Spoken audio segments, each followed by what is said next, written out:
What it is, it's the Flowster. Let's get going. Alright, so today we'll be looking at some AFK money making methods that you can use while you're working from home, watching Netflix, and playing RuneScape. Obviously, all at the same time. So we've got about 10 methods for you to choose from, ranging from semi-AFK to very AFK. We have a mix of combat and non-combat methods, so there should be a healthy mix for everyone. For most of these methods, I highly recommend having your RuneScape sounds on, so that way you'll know when to perform an action again. This way you'll get a notification whenever a creature dies, or when your inventory is full, etc. Starting the list off, we've got Abbey Demons. These bad boys have an 85 Slayer requirement, but whips are still 2.8 mil each.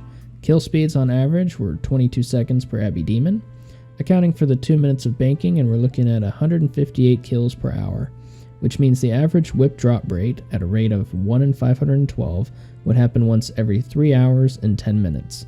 You basically break even on supplies just from half key drops, rune alcohols, and ensouled heads, so you're looking at an average of 850k profit per hour. You can also get hard clues at a 1 in 128, as well as a chance at an elite clue at a 1 in 1200 drop rate.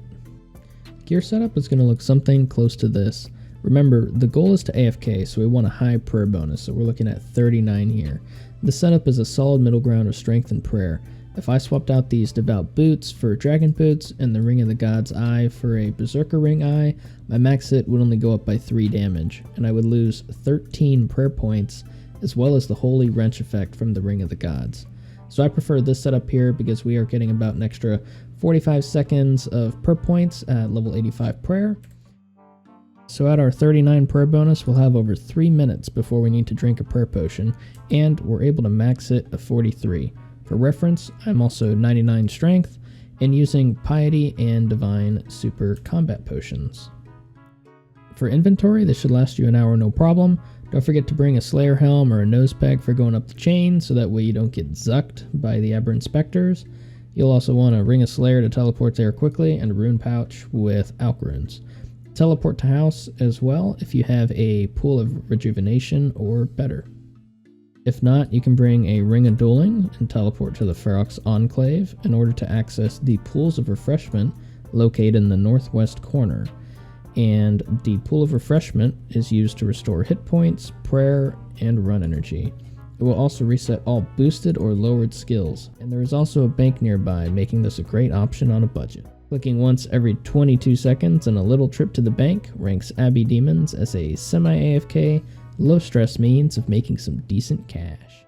Coming in next, on the lower spectrum, you've got Gargoyles.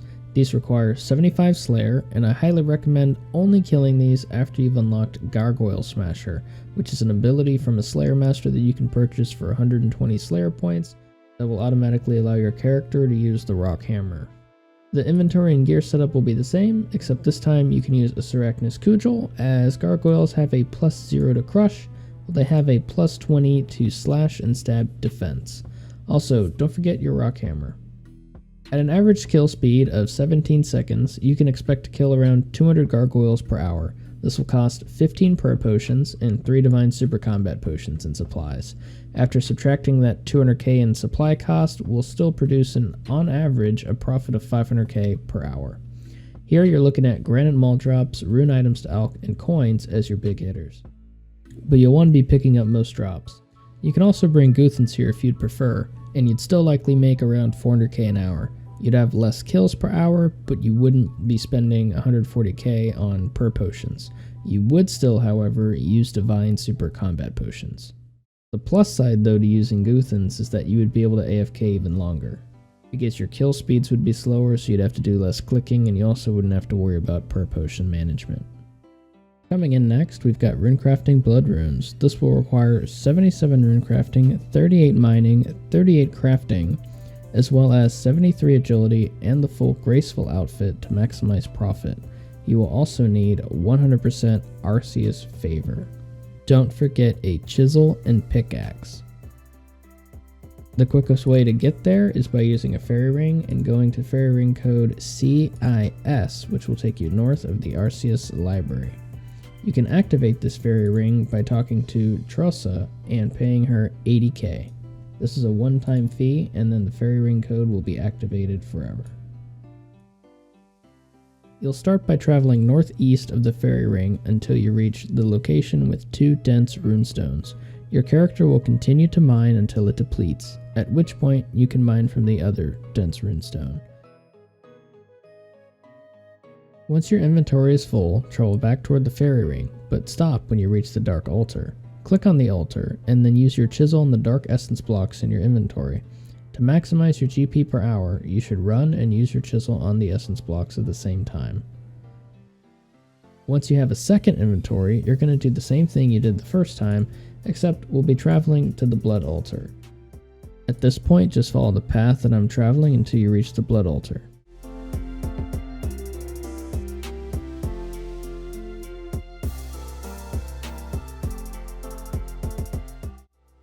Once here, you're simply going to click on the altar, and you'll receive some blood runes. At this point, you need to chisel all the other dark essence blocks within your inventory. You can do these by clicking on them manually or letting it do it for you, but at a much slower rate.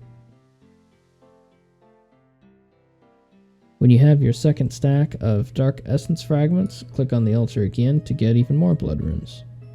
At this point, you're going to travel back and make your way toward the dense runestones, but then you're going to use the agility shortcut here to quickly get back. You should reach around 600k profit per hour or 660k profit per hour if you have the Elite Karen and Kebos diary completed. For this next one, we've got Sacred Eels. To get there, we're going to use the fairy ring code BJS. And from here, we're going to make our way to Zolandra. Catching sacred eels will require 87 fishing and 72 cooking. You'll need a fishing rod, fishing bait, and a knife. You can also bring along a dragon harpoon for a fishing boost after using the special attack, or a pearl fishing rod. It is also recommended to wield a Rada's Blessing to have a chance at getting 2 eels at once. With the Rada's Blessing 4, you would have an 8% chance to achieve this.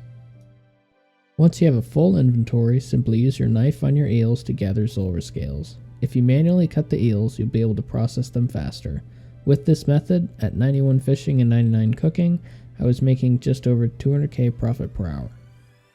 For this next method, you'll be killing red dragons at the Myths Guild. This will require completion of Dragon Slayer 2. Gear setup will be the same as Abbey Demons, except this time we're using a Zamorakian Hasta, and we'll also be using a Dragonfire Shield instead of a Defender and Super Anti-Fire Potion, because the point of this is to be AFKing, and the last thing you need to be focusing on is when to drink an Anti-Fire Potion.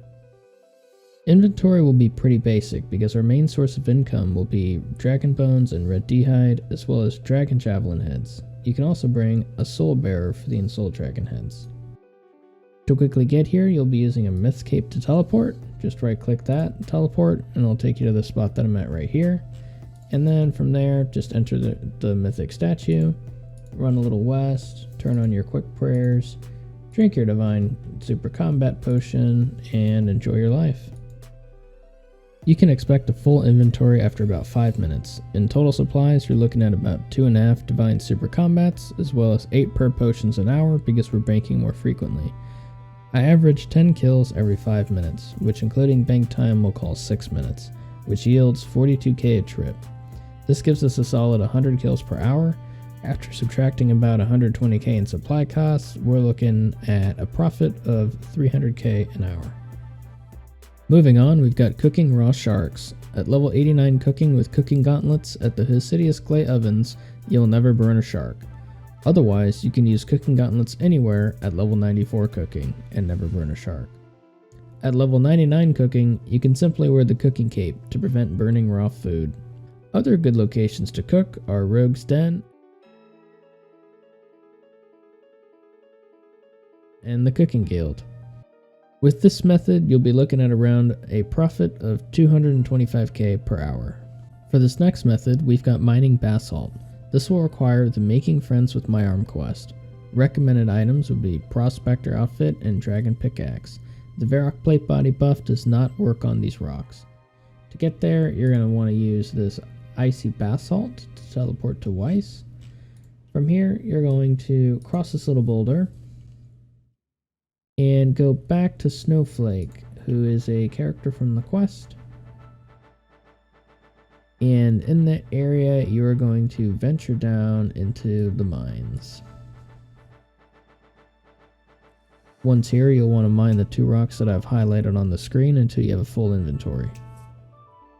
Once your inventory is full, head back up the stairs and use your basalt on Snowflake, and she will note your basalts for you, at which point you just simply go back down and mine more. You can expect to mine around 800 basalts, which will yield a profit of about 350k an hour. For our second to last method, we've got cutting diamond bolt tips. For this method, you'll need 65 fletching, a decent cash stack to buy a large supply of diamonds, and a chisel. You can cut around 1100 diamonds per hour, providing you with around 250k profit per hour. The last method on our list, and the master of AFK, is none other than cannonballs. Smithing cannonballs will require 35 smithing in the dwarf cannon quest. You will also need an ammo mold and roughly 540 steel bars per hour. Each inventory will provide you with 2 minutes and 30 seconds of being able to completely AFK. With this method, you'll produce a little over 2100 cannonballs per hour, bringing your profit to right about 130k per hour if you're using the Edgeville furnace. Hope this guide helps you make some gains while being productive. And remember, go with the flow.